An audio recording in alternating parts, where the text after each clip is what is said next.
จิตบรรจงจึงพิพากษา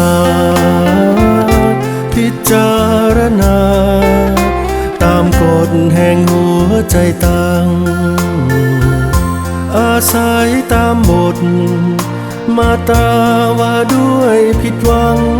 จึงพ้องกายประท้วงนางในคดีที่อุดสกันเจ้าเจตนาฆ่าคนทั้งเป็นฆ่ากันเลือดเย็นสร้างโหดสร้างหายใจนั้นโยนหักมาให้แต่ใจ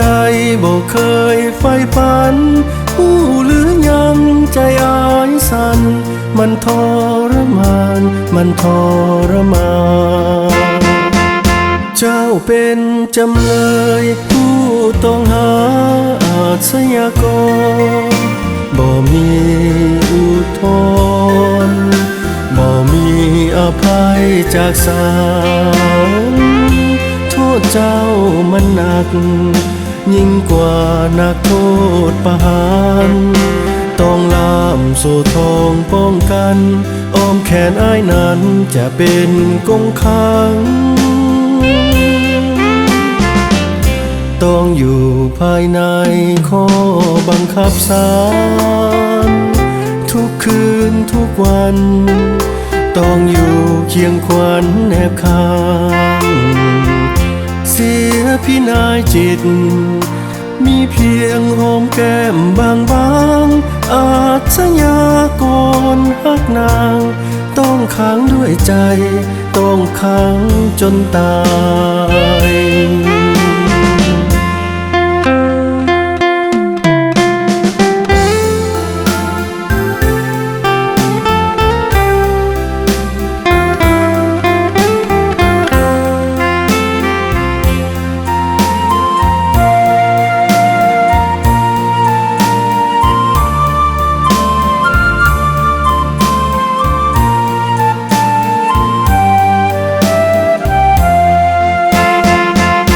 เจ้าเป็นจำเลยผู้ต้องหาอาชญากรบ่มีอุทธรณ์บ่มี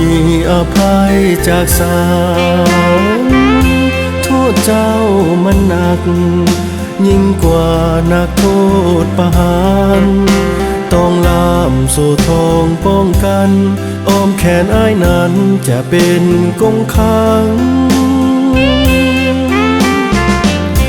ต้องอยู่ภายในข้อบังคับศาลทุกคืนทุกวันต้องอยู่เคียงขวัญแนบข้าง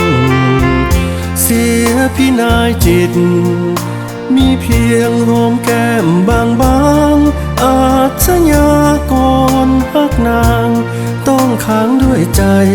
ต้องขังจนตาย